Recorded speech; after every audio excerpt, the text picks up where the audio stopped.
नमस्कार, जनता टीवी देख रहे हैं आप। आपके साथ मैं हूं अंजलि भंडारी और रुक करेंगे खबरों की ओर। यूपी पुलिस को आज से दरअसल 60,244 सिपाही मिल गए हैं। प्रदेश भर के 112 ट्रेनिंग सेंटरों पर पासिंग आउट परेड चल रही है। सीएम योगी आदित्यनाथ ने लखनऊ में परेड के दौरान महिला जवानों की सलामी ली। इसके बाद खुली जिप्सी में परेड का निरीक्षण किया। योगी ने कहा कि आज यूपी पुलिस देश की बेहतरीन पुलिस बल है और 2017 में परीक्षण की क्षमता मात्र 3,000 थी। 60,000 का प्रशिक्षण यूपी के केंद्रों में ही किया गया है और 303 के बजाय इंसॉस राइफल से प्रशिक्षण दिया गया। 60,244 आरक्षी भर्ती में अपने 9 माह का व्यावसायिक प्रशिक्षण पूर्ण करने के उपरांत आज इस दीक्षांत परेड का वे हिस्सा बने हैं। उन सबको मैं हृदय से बधाई देता हूं। इस शानदार परेड के लिए उनका अभिनंदन भी करता हूं। उनके सभी प्रशिक्षण स्टाफ के साथ ही विभिन्न केंद्रों में जो पर्यवेक्षक हैं उनके द्वारा जिस समर्पण भाव के साथ इन नवनियुक्त पुलिस आरक्षियों को प्रशिक्षण दिया है, उन सब की मैं सराहना करते हुए उनको मैं हृदय से धन्यवाद भी देता हूं। मुझे प्रसन्नता है कि आज पूरे प्रदेश के अंदर 10 पुलिस प्रशिक्षण संस्थानों, 73 जनपदों की पुलिस लाइंस, 29 पीएसी बटालियंस में कुल 112 रिक्रूट ट्रेनिंग सेंटर में आज आरक्षी दीक्षांत परेड एक साथ आयोजित की जा रही है। और इस बीच एक बड़ी खबर आ रही है, बड़ी जानकारी वो आपको बता दें तो बड़ी खबर, बड़ी जानकारी आपको बताने जा रहे हैं। बीजेपी प्रदेश अध्यक्ष पंकज चौधरी का अंबेडकर नगर दौरा। जी, अंबेडकर नगर दौरे पर पूर्वांचल एक्सप्रेस वे पर भव्य स्वागत। ये इस वक्त की बड़ी खबर। बीजेपी प्रदेश अध्यक्ष सरदार पटेल प्रतिमा पर माल्यार्पण करेंगे। ये बड़ी खबर। लोहिया भवन में मन की बात कार्यक्रम में शिरकत भी करेंगे। तो फिलहाल आपको बता दें इस वक्त की बड़ी खबर। कार्यकर्ताओं को संबोधित भी करेंगे प्रदेश अध्यक्ष। जनप्रतिनिधियों के साथ चाय पर चर्चा कार्यक्रम भी रहेगा। ये इस वक्त की बड़ी खबर। बीजेपी कार्यालय में अहम बैठक भी चलेगी। तो बड़ी खबर आपको यहाँ पर बता रहे हैं। बीजेपी प्रदेश अध्यक्ष पंकज चौधरी का अंबेडकर नगर दौरा। ये इस वक्त की बड़ी खबर। बीजेपी प्रदेश अध्यक्ष आज अंबेडकर नगर के दौरे में रहेंगे। बीजेपी प्रदेश अध्यक्ष सरदार पटेल प्रतिमा का माल्यार्पण करेंगे। लोहिया भवन में मन की बात कार्यक्रम में शिरकत करते नजर आएंगे। इस वक्त की बड़ी खबर। कार्यकर्ताओं को संबोधित करेंगे प्रदेश अध्यक्ष। ये इस वक्त की बड़ी खबर आ रही है। जनप्रतिनिधियों के साथ चाय पर चर्चा भी करेंगे। तो बड़ी खबर आपको बता दें, बीजेपी कार्यालय में अहम बैठक होने जा रही है। बीजेपी प्रदेश अध्यक्ष पंकज चौधरी का अंबेडकर नगर दौरा। पंचकुला एक्सप्रेसवे पर भव्य स्वागत।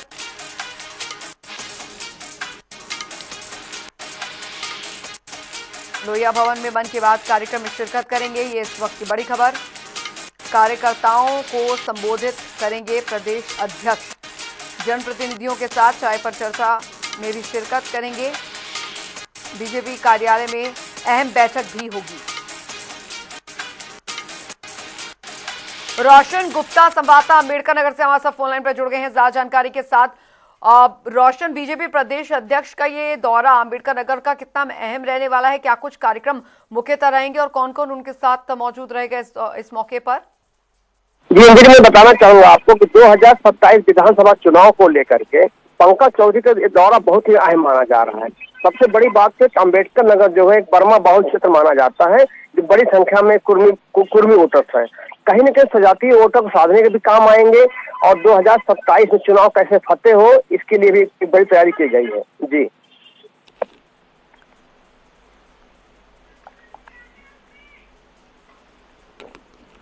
जी रोशन, अभी उनका आगमन अभी हो चुका है क्या? कौन कौन वहां पर अभी मौजूद है? क्या कुछ तैयारियां कर ली गई हैं? जी बिल्कुल बिल्कुल। पंकज चौधरी का स्वागत करने के लिए जहां टोल प्लाजा के पास जो है बिल्कुल भारी संख्या में भाजपाई मौजूद है, वहीं जिला मुख्यालय की सीमा पर पूर्व सांसद रितेश पांडे अपने पूरी टीम के साथ मौजूद है। सबसे बड़ी बात तो यह कि प्रदेश अध्यक्ष बनने के बाद पंकज चौधरी का पहला जनपद दौरा है, जिसको लेकर के यहाँ के भाजपा के उत्साहित है। सारे कार्यकर्ता बिल्कुल तन मन धन से स्वागत करने के लिए जुटे हुए हैं और लोहिया भवन में मन की बात सुनने के लिए भी आज भाजपा वहां बड़ी संख्या में उपस्थित होंगे। कहीं न कहीं पंकज चौधरी का दौरा जो बहुत ही महत्वपूर्ण साबित होगा, भाजपा के लिए संजीवनी साबित होगी अम्बेडकर नगर में। जी, तमाम जानकारी के लिए।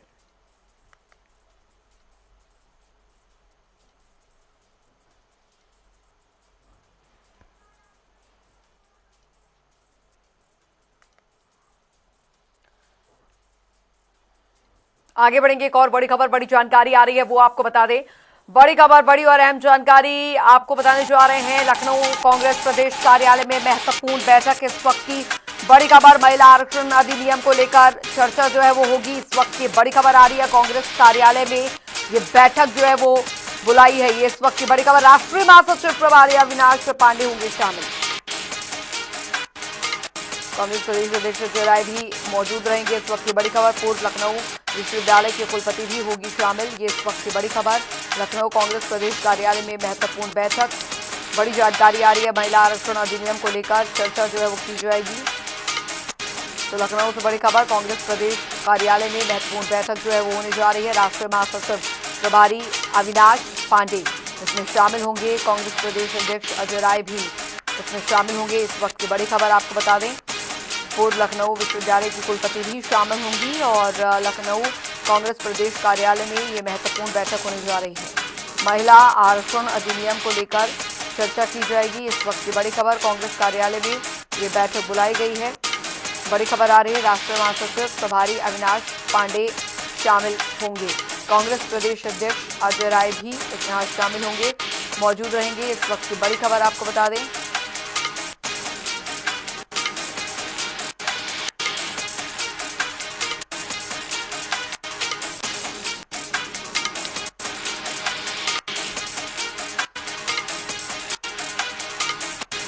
तो बड़ी खबर, राष्ट्रीय महासचिव प्रभारी अविनाश पांडे भी इसमें शामिल होंगे। इस बैठक में कांग्रेस प्रदेश अध्यक्ष अजय राय भी मौजूद रहेंगे। पूर्व लखनऊ विश्वविद्यालय की कुलपति भी शामिल होंगी। इस वक्त की बड़ी खबर आपको बता दें। लखनऊ कांग्रेस प्रदेश कार्यालय में महत्वपूर्ण बैठक होने जा रही है। महिला आरक्षण अधिनियम को लेकर चर्चा जो है इस बैठक में की जाएगी। कांग्रेस प्रदेश कार्यालय में महत्वपूर्ण ये बैठक आयोजित होने जा रही है। इस वक्त ये बड़ी खबर आपको बता दें। कांग्रेस प्रदेश अध्यक्ष अजय राय भी मौजूद रहेंगे इस बैठक में। पूर्व लखनऊ विश्वविद्यालय के कुलपति भी शामिल। लखनऊ कांग्रेस प्रदेश कार्यालय में महत्वपूर्ण बैठक, इस वक्त की बड़ी खबर आपको बता दें। महिला आरक्षण अधिनियम को लेकर चर्चा जो है वो की जाएगी। कांग्रेस कार्यालय में बैठक बुलाई गई है।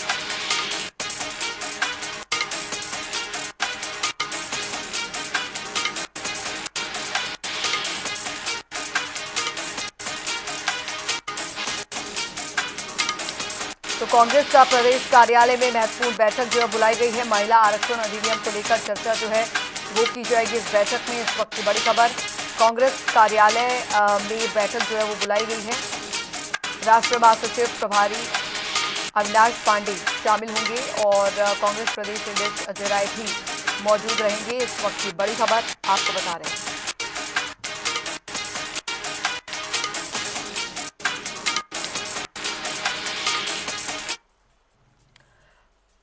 अनूप कुमार हमारे साथ जुड़ गए हैं ज्यादा जानकारी के साथ इस बड़ी खबर पर।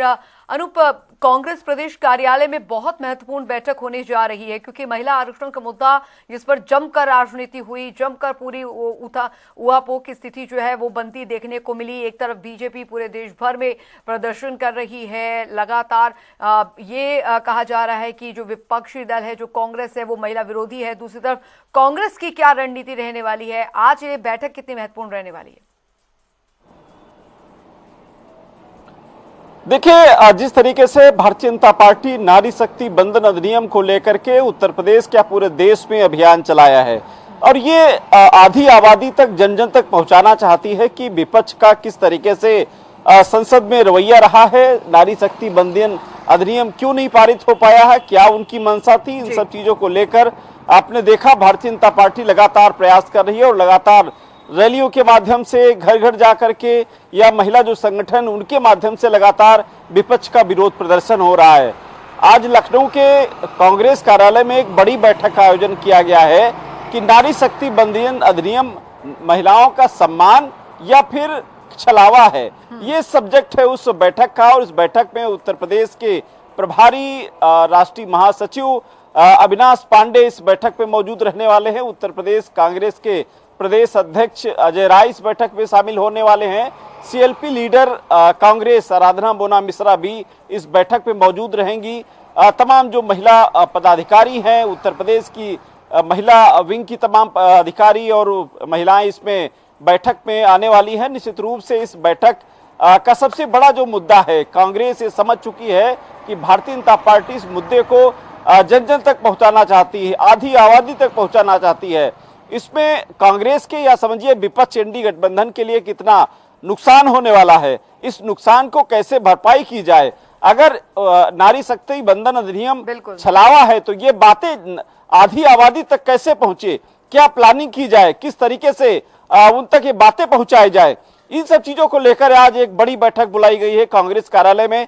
12:30 बजे इस बैठक का आयोजन किया गया। इस बैठक में तमाम विषयों पर मुद्दा चर्चा की जाएगी, क्योंकि जिस तरीके से भारतीय जनता पार्टी नारी शक्ति बंधन अधिनियम को लेकर एक तरफ विपक्ष को लगातार घेरने की कोशिश कर रहे हैं और लगातार आधी आबादी तक अपनी बात को बुलंद भी कर रहे हैं, दूसरी तरफ कांग्रेस अब भी कोशिश कर रही है कि जो महिला शक्ति बंधन अधिनियम संशोधन बिल है वो महिलाओं के लिए कितना कारगर था, अगर नहीं कारगर था और छलावा था तो कैसे छलावा है, और विपक्ष किस तरीके से महिलाओं को सम्मान दिलाने की बात करता है, महिलाओं की आरक्षण की बात करता है, लेकिन इस महिला नारी शक्ति बंधन अधिनियम संशोधन में क्या ऐसी दिक्कत थी जिस वजह से विरोध करना पड़ा विपक्ष को। इन सब चीजों को लेकर और पूरी बात जनता तक पहुंचे, आधी आबादी तक पहुंचे, इस मुद्दे पर एक बड़ी चर्चा होगी। चर्चा के बाद जानकारी निकलेगी कि किस तरीके से जो विपक्ष है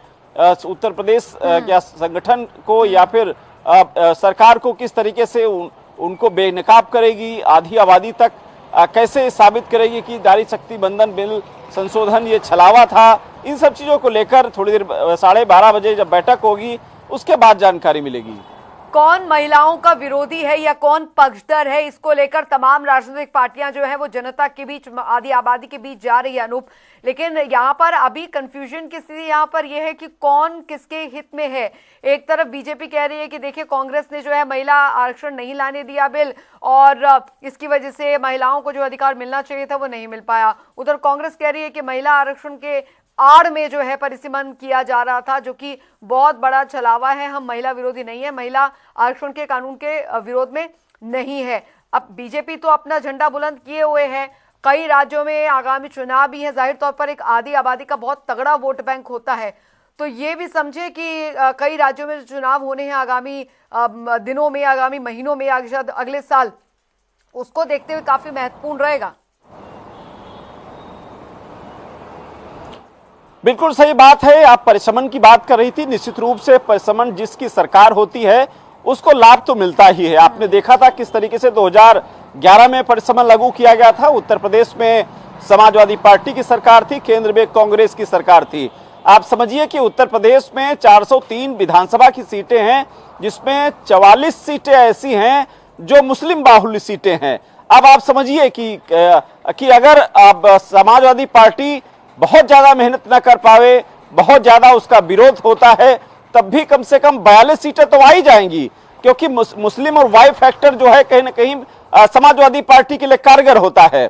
अब समाजवादी पार्टी या विपक्ष समझिए इस वजह से परेशान था क्योंकि उत्तर प्रदेश में भारतीय जनता पार्टी की सरकार है, केंद्र में एनडीए की सरकार है।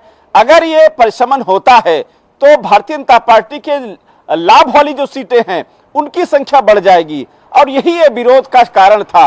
वो नारी शक्ति बंधन अधिनियम भले ही इसका नाम दिया गया हो, लेकिन इसके पीछे मंशा क्या है और विपक्ष विरोध क्यों कर रहा है, इन सब चीजों को लेकर अब स्थितियां लमसम साफ हो चुकी हैं।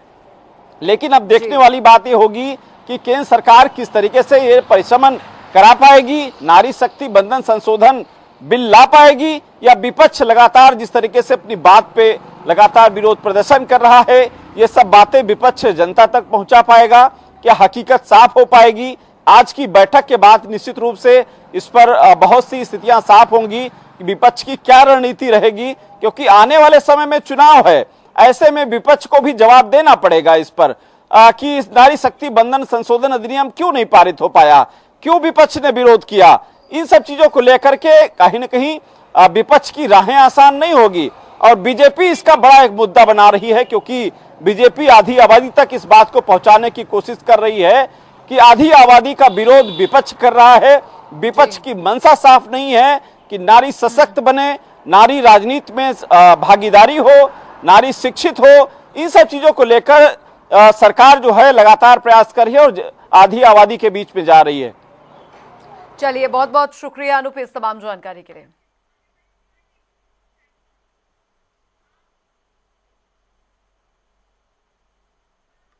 उधर आपको बता दें, केंद्रीय वाणिज्य और उद्योग मंत्री पीयूष गोयल ने आगरा में ताजमहल का दीदार किया और ये विदेशी डेलीगेशन के साथ ताजमहल पहुंचे। इस दौरान उन्होंने गाइड नितिन से ताजमहल के इतिहास और इसकी यहाँ पर पत्रकारी के बारे में जाना। केंद्रीय वाणिज्य मंत्री होटल अमर विलास में निर्यातकों के साथ बैठक करेंगे और बैठक में जूता निर्यातक, फार्मा और साथ ही आयुष से जुड़े उद्यमी शामिल होंगे। वहीं आपको बता दें, कटरिया कांड को लेकर दरअसल सियासत गर्मा गई है, जहां पर 15 अप्रैल को अनिशा विश्वकर्मा का शव गंगा से मिलने के बाद मामला लगातार तूल पकड़ रहा है। इसी कड़ी में पंचायती राज मंत्री ओम प्रकाश राजभर पीड़ित परिवार से मिले और उन्हें आर्थिक सहायता, जमीन और आवास के कागजात सौंपे। इसके पहले सपा का प्रतिनिधिमंडल भी गाँव पहुंचा था, जहाँ पर हंगामा हुआ था। अब 29 अप्रैल को अखिलेश यादव के दौरे से पहले गाँव को पुलिस छावनी में तब्दील कर दिया गया है और आरोप प्रत्यारोप का दौर जारी है। जो मुख्यमंत्री जी के निर्देश पर हम लोग इधर आए हैं, वहां से जो निर्देश हुआ कि इनको 5 लाख रुपए की सहायता राशि के लिए चेक दिया, मुख्यमंत्री के यहाँ से मिला, और इनको 1.5 बीघा जमीन आवासीय खेती करें या पट्टा उसमें आवासीय कर लिए। मुख्यमंत्री आवास योजना के तहत एक इनको आवास देने का जो पेपर हम लोग लेके वहां से आए हैं, आपको सुपुर्द किए हैं भाई सियाराम जी को। ये माननीय मुख्यमंत्री जी के यहाँ से निर्देश है। जैसा कभी आप लोगों के सामने भाई सियाराम जी से हम लोगों ने पूछा कि पुलिस प्रशासन की तरफ से, सरकार की तरफ से आप या पुलिस की कार्रवाई से संतुष्ट हैं, तो आपने खुल के कहा कि हाँ, हम पुलिस की कार्रवाई से संतुष्ट हैं, क्योंकि जिस दिन FIR हुई उसी दिन एक मुलजिम जो उसमें FIR में नाम था उसी दिन जेल भेज दिया गया। और इस बीच एक बड़ी खबर आ रही है, बड़ी जानकारी आपको बताने जा रहे हैं। बड़ी खबर, बड़ी जानकारी, KGMU से फर्जी डॉक्टर की गिरफ्तारी का मामला, जानकारी मिल रही है। KGMU से फर्जी डॉक्टर गिरफ्तार, ये बड़ी खबर आपको बता दें। आरोपी का नेटवर्क कई जिलों में फैला है, ये इस वक्त की बड़ी खबर आपको बता दें। आरोपी का नेटवर्क जो है वो कई जिलों में फैला हुआ है, ये जानकारी जो है वो मिल रही है। सोशल मीडिया अकाउंट खंगाल रही है पुलिस, तो खुफिया एजेंसियां भी जांच में जुट गई है।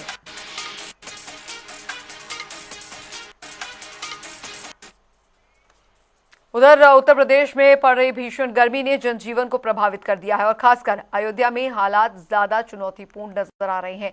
इसी को देखते हुए राम मंदिर में दर्शन के लिए आने वाले श्रद्धालुओं की सुविधा के लिए विशेष व्यवस्थाएं की गई हैं। मंदिर परिसर में छाया शीतलन सुविधाएं और साथ ही सहायता केंद्र बनाए गए हैं ताकि श्रद्धालु तेज धूप से राहत पाकर सुगमता से दर्शन कर सके।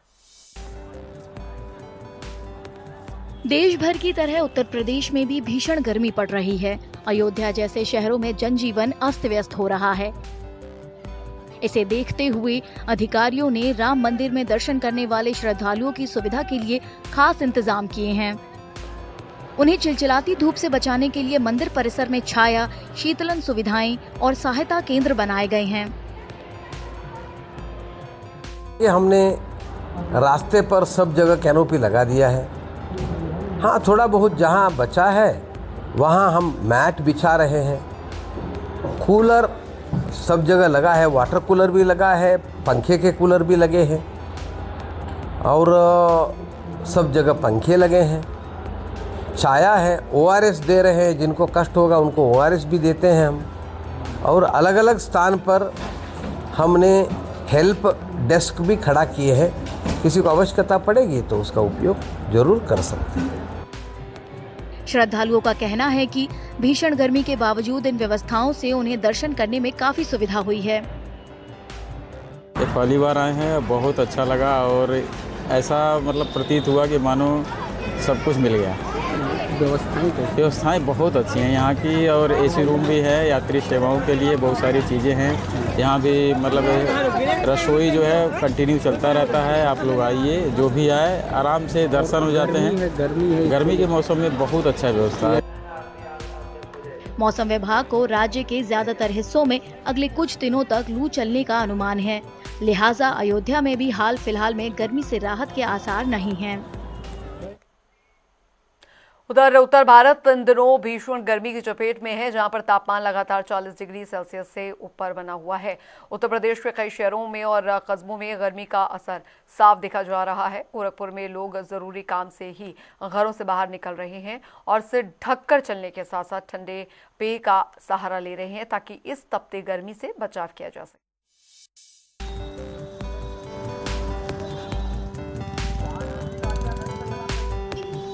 उत्तर भारत के बड़े हिस्से में भीषण गर्मी पड़ रही है।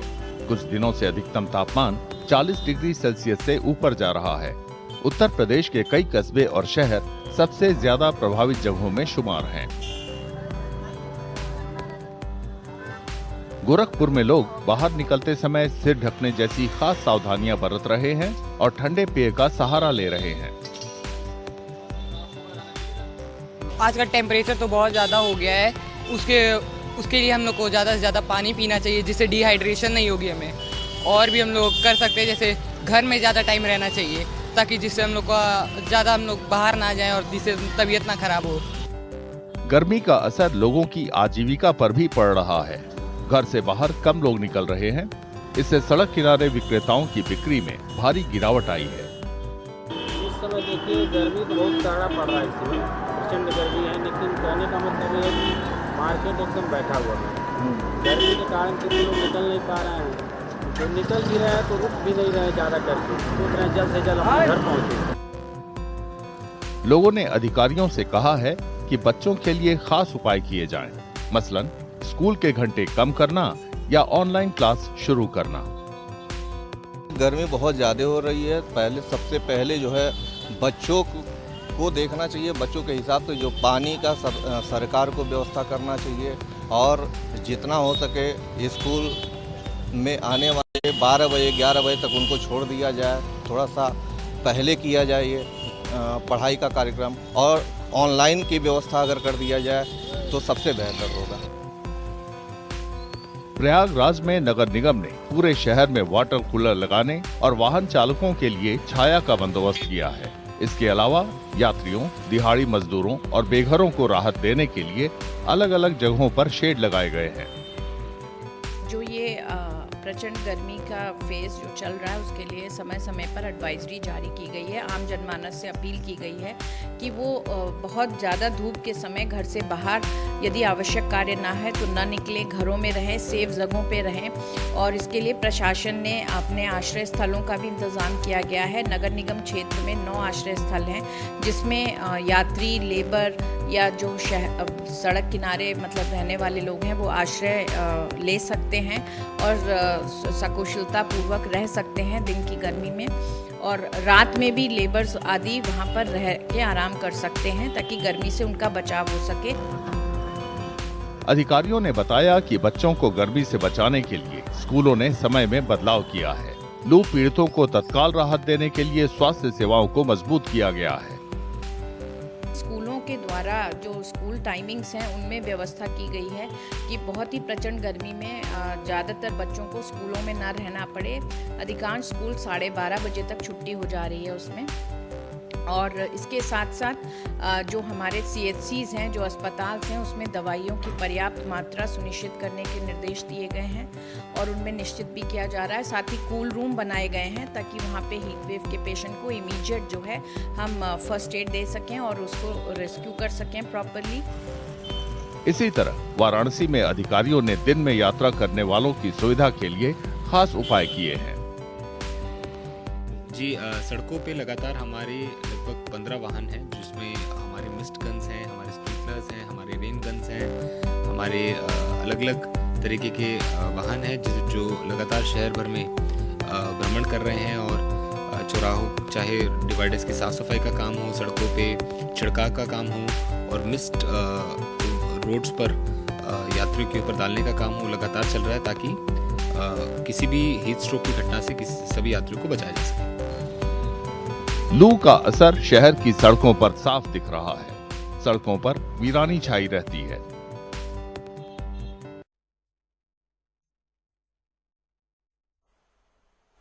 चलिए इसी के साथ इस बुलेटिन में अभी के लिए फिलहाल इतना ही। वक्त है छोटे से ब्रेक का।